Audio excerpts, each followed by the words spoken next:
Physical transformation ഉണ്ടായ വ്യക്തിക്ക് കിട്ടുന്ന രണ്ടാമത്തെ നേട്ടം അല്ലെങ്കിൽ രണ്ടാമത്തെ area mental transformation. Emotional wellbeing ആണ് നമുക്ക് വേണ്ടത്. ഇമോഷണൽ വെൽബീയിങ് കിട്ടണമെങ്കിൽ നമുക്ക് വേണ്ടി പ്രവർത്തിച്ചാൽ കിട്ടില്ല, മറ്റുള്ളവർക്ക് വേണ്ടി ചെയ്താൽ കിട്ടും. എനിക്കൊരു ചായ വേണമെന്ന് ആഗ്രഹിച്ച് ഞാൻ വിളിച്ചു പറഞ്ഞാൽ ഇപ്പൊ സംസാരിക്കുന്ന കരുത്ത് കിട്ടില്ല.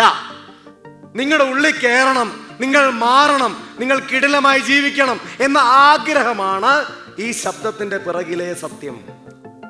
എപ്പോഴാണ് ഒരു മനുഷ്യൻ മറ്റൊരാൾക്ക് വേണ്ടി തുടങ്ങുന്നത്, അപ്പോഴവന്റെ കരുത്ത് അജഗജാന്തര വ്യത്യാസത്തിലേക്ക് മാറും. ഇമോഷണൽ വെൽബീയിങ്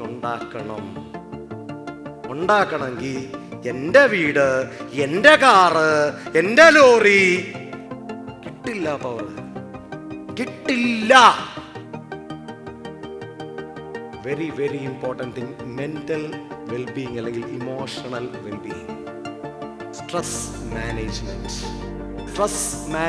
പറഞ്ഞേ സ്ട്രെസ്, ഉറക്കെ പറഞ്ഞേ. സ്ട്രെസ്സൊക്കെ നമുക്ക് വരും, നമ്മൾ മനുഷ്യന്മാരാ. സ്ട്രെസ് വരുന്നത് കൂട്ടി വെച്ച് ഒരു ദിവസം പൊട്ടും. ആ പൊട്ടലിൽ ഹൃദയത്തിന് ശക്തിയില്ലെങ്കിൽ അവൻ കഴിഞ്ഞു. അതാണ് ഫിസിക്കലി സ്ട്രോങ് ആണെന്ന് ആദ്യം പറഞ്ഞത്. ഫിസിക്കലി സ്ട്രോങ് ആണെങ്കിൽ എത്ര പെയിൻ വന്നാലും ഇത് പൊട്ടൂല. അതേസമയം അല്ലാന്നുണ്ടെങ്കിൽ അത് പൊട്ടും. അപകടം ഉണ്ടാക്കാൻ വേണ്ടി ഒന്നും അല്ല നമ്മൾ ചെയ്യേണ്ടത്. നമുക്കകത്ത് സ്ട്രെസ് ഉണ്ടെങ്കിൽ സ്ട്രെസ് ഇങ്ങനെയൊക്കെ വേണം നമ്മൾ പൊട്ടിക്കാൻ. ഇത് നമുക്ക് സ്ട്രെസ് കളയാം. നമ്മുടെ സ്ട്രെസ് കളയാൻ നമ്മുടെ എനർജിയെ ഏതെങ്കിലും ഒരു പെർട്ടിക്കുലർ പോയിന്റിൽ ഫോക്കസ് ചെയ്ത് പമ്പ് ചെയ്താൽ മതി. അതിന് നിങ്ങൾ ചിരട്ട പൊട്ടിക്കൊന്നും വേണ്ട, വെറുതെ അന്തരീക്ഷത്തിലേക്ക് ഇങ്ങനെ കാണിച്ചാൽ മതി. നമ്മുടെ സ്ട്രെസ് റിലീസ് പോകും. സ്ട്രെസ് റിലീവ് ചെയ്യാൻ ശരീരം എംപവേർഡ് ആവണം. ശരീരം എംപവേർഡ് ആയാൽ സ്ട്രെസ് റിലീവ്ഡ് ആവും.